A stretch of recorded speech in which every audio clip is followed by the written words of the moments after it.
Bonjour à tous, petite vidéo sur le bêcher ou pas, ou retourner sa terre ou pas au potager. J'avais fait une vidéo déjà l'année dernière à ce sujet et j'ai envie d'en refaire parce que je vois encore pas mal de conflits. Alors là, je parle pour Facebook et je pense que sur YouTube c'est un petit peu pareil. Je vois pas mal de conflits encore à ce sujet. Alors, suffit que quelqu'un sur Facebook montre qu'il a passé le motoculteur sur son terrain. Voilà, il a tendance à se faire incendié.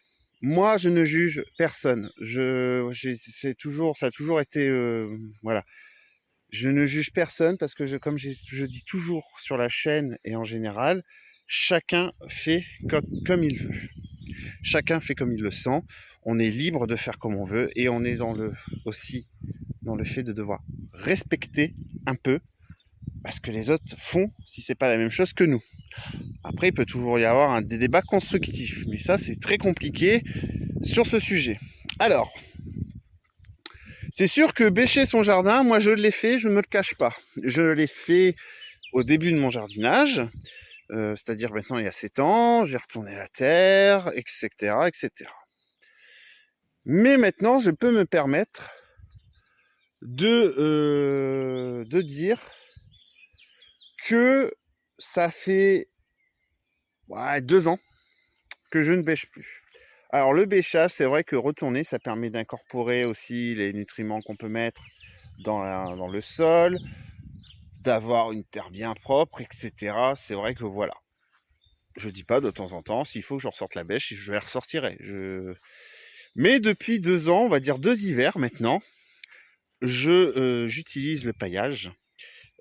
Paillage de feuilles mortes, paillage de tout ce que je peux trouver, à faire du compost en plein air, et je recouvre tout le terrain. Pourquoi beaucoup disent ne pas retourner la terre? Pourquoi ne pas bêcher? Tout simplement parce que quand vous bêchez, vous faites mal à la vie microbienne, à la vie du sol, parce qu'il y a une vie. Et c'est vrai que je regarde un peu plus de choses là-dessus, et on pourrait pas penser qu'il y a autant de vie dans un sol quand même. Et que ce soit les vers de terre, la vie microbienne, etc. Et ils vivent souvent, on va dire, sur les 5-10 premiers centimètres. Moi, je vois surtout que depuis que je nourris ma terre, du coup, faisant du paillage l'hiver, je la nourris. Donc, ce qui se passe, c'est que j'ai de plus en plus de vers de terre. Voilà. Donc, les vers de terre sont là aussi pour, eux, travailler la terre à notre place, en quelque sorte.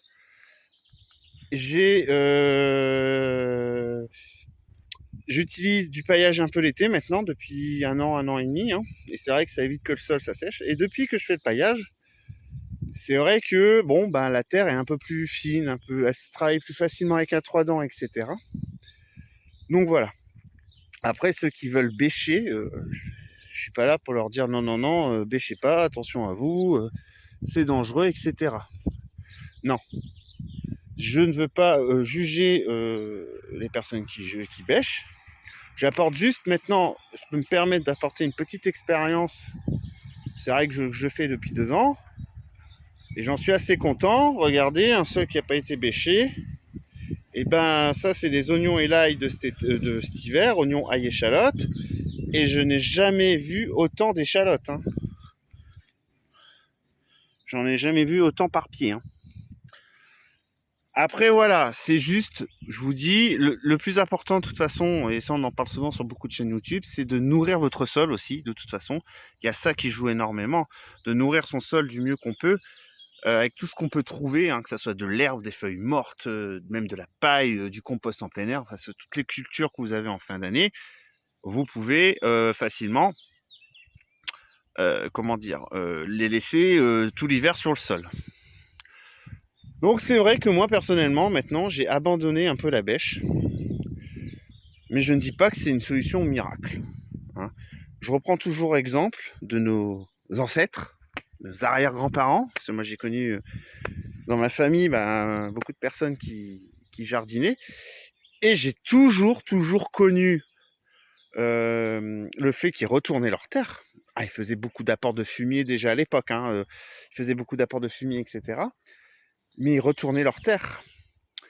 Et c'est pas pour ça qu'ils avaient des légumes qui s'en portaient pas plus mal non plus. Voilà ce que je veux dire.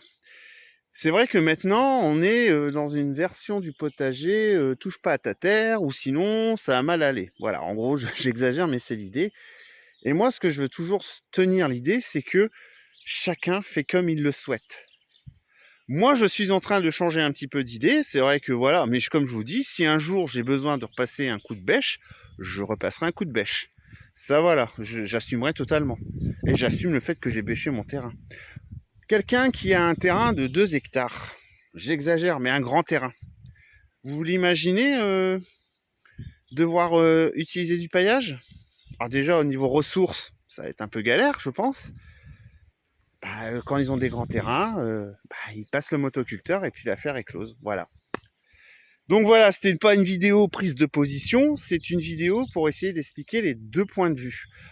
Le point de vue, le fait de bêcher, c'est vrai que, comme je vous dis, nos arrière-grands-parents, enfin bref, nos aïeux l'ont fait. C'est pas pour ça qu'on mangeait pas de légumes à l'époque. Maintenant, le fait de plus bêcher, c'est vrai que je m'aperçois que j'ai un peu plus de vie dans le sol. Et ça va mettre encore du temps, il faut encore du temps pour que ça se nourrisse, etc. Maintenant, voilà, ce n'est pas une vidéo polémique, je le dis tout de suite. Si vous avez d'autres arguments, allez-y en commentaire, il n'y a pas de souci, le débat est ouvert. Et sur ce, je vous souhaite une bonne journée à tous. Partageons et apprenons ensemble, et surtout sans jugement. Allez, bonne journée.